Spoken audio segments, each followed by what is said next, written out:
دوستو، کیا آپ کی یا آپ کے گھر میں کسی کی شادی ہونے والی ہے تو آپ کو آج کا یہ سچا واقعہ ضرور سننا چاہیے۔ آپ نے سنا ہوگا کہ فلاں لڑکی کے اوپر سایہ ہو گیا۔ کیا آپ نے کبھی یہ سنا ہے کہ فلاں لڑکی کا نکاح ایک جن کے ساتھ ہو گیا ہے؟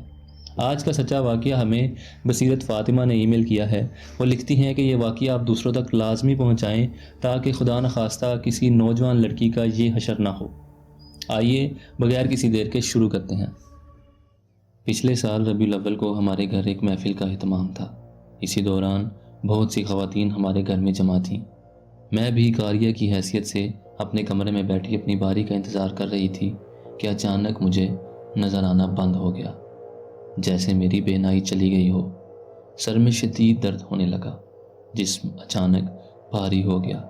میں اونچی اونچی چلانے لگی، زینب زینب زینب، مجھے کچھ دکھائی نہیں دے رہا، زینب جلدی آؤ۔ لیکن کوئی جواب نہیں۔ سب محفل میں موجود تھے، کسی کو میری آواز سنائی نہیں دے رہی تھی۔ میں نے اسی حالت میں اندازے کے ساتھ کمرے سے باہر نکلنے کی کوشش کی۔ جیسے ہی میں اٹھی، مجھے اپنا وزن پہلے سے 10 گنا زیادہ محسوس ہونے لگا۔ میں یکدم نیچے گر گئی۔ اس کے بعد مجھے ہوش ہی نہیں رہا۔ میں کافی دیر کمرے میں یوں ہی پڑی رہی۔ پھر میری باری کے لیے زینب خود ہی مجھے بلانے کے لیے آئی، تو اس نے جب مجھے بے ہوش دیکھا، مجھے ہوش دلوانے کی کوشش کی۔ اس نے دیکھا کہ میری آنکھوں سے ہلکا ہلکا خون دکھائی دے رہا تھا۔ وہ بہت گھبرا گئی، لیکن اس نے ہمت کر کے اماں کو بلایا۔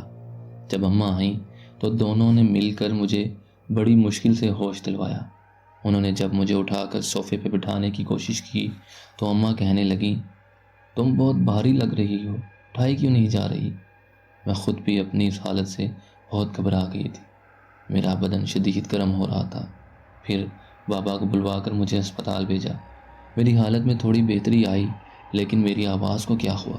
یہ پہلے سے بھاری محسوس ہو رہی تھی۔ گھر پہنچنے پر اماں جان نے صورتیں پڑھ کر مجھ پر پھونکا۔ پھر طبیعت میں مزید بہتری آ گئی، لیکن اب رات کے 1 بج چکے تھے اور نیند نہیں آ رہی تھی۔ میں نے اپنے منگیتر کو میسیج کیا، علی جاگ رہے ہو؟ میں بات کرنا چاہتی ہوں۔ پھر اس کو ایک مسڈ کال کی۔ تھوڑی دیر بعد اس کی کال آ گئی۔ پہلی بات جو اس نے مجھے بولی، تمہاری آواز کو کیا ہوا ہے؟ کہیں گلا تو خراب نہیں؟ پھر میں نے اس کو ساری تفصیل بتائی۔ اس طرح بات کرتے کرتے میں سو گئی۔ پھر جیسے ہی میں سوئی، میرے پاؤں پر سنسناہٹ محسوس ہوئی اور ایک عجیب سی مردانہ ہنسی کی آواز میرے کانوں میں آئی۔ جیسے ہی میری آنکھ کھلی، میرے کمرے میں سے گلاب کے پھولوں کی بہت تیز خوشبو آ رہی تھی۔ خوف کے مارے مجھے شدید پسینہ آنے لگا۔ میری طبیعت بگڑنے لگی۔ میں کچھ سمجھ نہیں پا رہی تھی۔ میں فوری پانی کی بوتل پکڑنے کے لیے اٹھی۔ جیسے ہی پانی گلاس میں ڈالا اور پینے لگی تو میرے بیڈ پر کسی کے بیٹھنے کی آواز آئی، جیسے کوئی میرے ساتھ بیٹھ گیا ہے، اور کسی کے سانس لینے کی آواز مجھے آنے لگی۔ میں نے فوری اونچی آواز میں تسبیحات پڑھنا شروع کر دی۔ خوف کے مارے میری زبان اور الفاظ میرا ساتھ نہیں دے رہے تھے۔ اس سے پہلے کہ میں کسی کو مدد کے لیے پکارتی، اچانک میں وہیں بے ہوش ہو کر بیڈ سے نیچے گر گئی۔ مجھے بس یہی یاد ہے۔ اس کے بعد صبح فجر کے وقت مجھے ہوش آیا۔ میں نے فوراً اپنی اماں جان کو ساری بات بتائی۔ میری طبیعت بہت خراب تھی۔ اماں بولیں، بیٹا یہ سب تمہارا وہم ہو سکتا ہے، تمہاری طبیعت پہلے ہی خراب تھی۔ لیکن میں نے اماں جان کو کہا، اماں آپ بابا سے ڈسکس کریں، میں بہت پریشان ہوں۔ اور زینب کو کہا، زینب تم میرے ساتھ کمرے میں ہی سویا کرو۔ اسی طرح زینب میرے ساتھ سونے لگی۔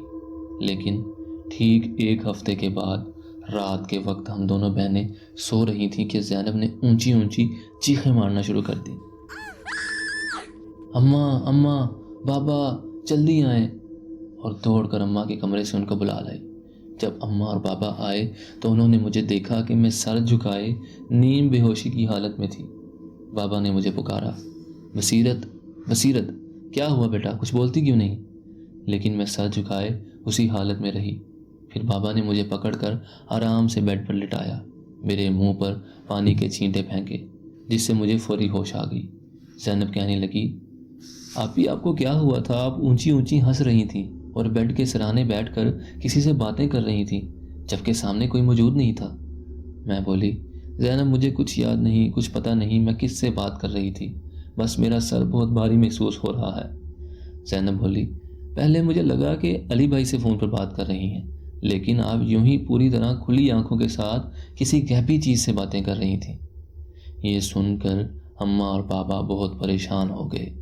بابا بولے، مجھے لگتا ہے تمہیں کوئی نفسیاتی مسئلہ ہو گیا ہے، صبح ماہر نفسیات کو چیک کرواتے ہیں، انشاءاللہ تم ٹھیک ہو جاؤ گی۔ لیکن اماں رونے لگیں اور بولیں، 5 ماہ بعد اس کی شادی ہے، میں بہت پریشان ہوں، اس کا کیا بنے گا؟ اماں کی یہ بات سن کر ہم سب افسردہ ہو گئے اور پوری رات ہم ایک پل کے لیے بھی نہیں سو پائے۔ لیکن وہ رات بھی اتنی پرآزمائش نہیں تھی جتنا آگے آنے والا وقت ہم سب پر بھاری تھا۔ اگلے روز مجھے ماہر نفسیات کے پاس لے جایا گیا اور اس کے پاس ہم لوگ 3 مرتبہ گئے، لیکن اس نے بتایا کہ سب ٹھیک ہے، نفسیات کا کوئی مسئلہ نہیں ہے۔ یہ جان کر ہم زیادہ پریشان ہو گئے کہ آخر اصل مسئلہ ہے کیا۔ اسی طرح چند روز گزر گئے۔ میری حالت بظاہر بہتر تھی لیکن اندر کچھ بدل چکا تھا۔ میں اکثر جب آئینے کے سامنے کھڑی ہوتی تو مجھے محسوس ہوتا جیسے آئینے میں کھڑی لڑکی میں نہیں ہوں۔ میری آنکھوں میں عجیب سی چمک ہوتی، جیسی اکثر اندھیرے میں بلیوں کی آنکھیں چمکتی ہیں۔ مجھے محسوس ہوتا جیسے کوئی اور مجھے دیکھ رہا ہو، کبھی میرے پیچھے، کبھی آگے، کبھی دائیں اور کبھی بائیں۔ ایک روز صبح صبح فجر کے وقت مجھے علی کی کال آئی۔ اس نے گھبرائی ہوئی آواز میں کہا، بصیرت آج تم میرے خواب میں آئی تھی، سفید لباس میں، اور تم نے کہا تھا کہ نکاح ہو چکا ہے، اب پیچھے نہیں ہٹ سکتے۔ یہ سنتے ہی میرا دل جیسے سینے سے باہر آ گیا ہو۔ میں نے کہا، علی آپ کچھ بھی نیگیٹو نہ سوچنا، میں خود بھی بہت اپسیٹ ہوں، میرے ساتھ بہت عجیب سے واقعات ہو رہے ہیں۔ پھر فون پر چند لمحوں کی خاموشی چھا گئی۔ پھر علی نے آہستہ سے کہا، اور تمہارے پیچھے کوئی اور بھی کھڑا تھا۔ میں نے علی کو بہت تسلی دی اور کسی طرح اس کو مطمئن کیا کیونکہ وہ بہت پوزیسو نیچر کا انسان تھا۔ پھر کسی طرح بات ٹھنڈی ہو گئی، لیکن اسی رات گلاب کی وہی خوشبو پھر کمرے میں پھیل گئی۔ لیکن اس دفعہ میں اکیلی نہیں تھی، زینب میرے ساتھ سو رہی تھی۔ اچانک کمرے کا دروازہ خود بخود بند ہو گیا، کھڑکیوں کے پردے زور زور سے ہلنے لگے جبکہ ہوا بالکل نہیں تھی، اور پھر میرے کان کے پاس ایک مردانہ آواز آئی، بہرحال اپنے لفظ کو تم نے مجھے قبول کیا تھا۔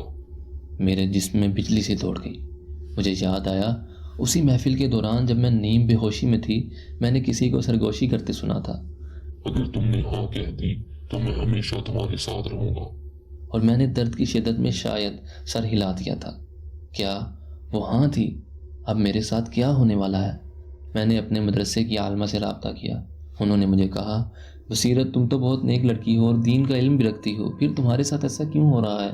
تم کثرت کے ساتھ اپنا وقت اللہ کی یاد میں گزارا کرو۔ لیکن اگلے چند دنوں میں علی کے ساتھ عجیب واقعات ہونے لگے۔ وہ جہاں بھی جاتا اسے کسی کے ساتھ ہونے کا احساس ہوتا۔ اس کی گاڑی 2 بار اچانک ایکسیڈنٹ ہوتے ہوتے بچی۔ ایک رات اس کے کمرے میں بھی گلاب کی وہی خوشبو پھیل گئی، اور پھر 1 ہفتے بعد علی کی اچانک موت کی خبر آئی۔ آفیشیل رپورٹ دل کا دورہ۔ لیکن علی کے والد نے بتایا تھا کہ اس کے کمرے میں سے اکثر آدھی رات کو بہت بھاری سی آواز پہنچتی تھی، اور جب علی کی موت ہوئی تو دروازہ اندر سے بند تھا۔ میری دنیا اندھیری ہو گئی، میں ٹوٹ چکی تھی۔ اسی رات وہ آواز ایک گونج کے ساتھ آئی، اب تم مکمل طور پر میری ہو۔ میں چیختی روتی ہوئی بابا کے پاس گئی، بابا میرے کمرے میں کوئی ہے، مجھے بچائیں۔ میری حالت دیکھ کر بابا کی آنکھوں میں بھی آنسو آ گئے۔ ایسا میں نے پہلی بار دیکھا تھا، لیکن وہ بھی ایک مذہبی شخص تھے۔ انہوں نے مجھے کہا کہ وضو کرو اور ابھی سجدہ ریز ہو کر دعا کرو، اللہ سب ٹھیک کر دے گا۔ میں وہیں سجدے میں گر گئی۔ اس لمحے مجھے احساس ہوا میں نے پچھلے چند مہینوں میں کیا کیا تھا۔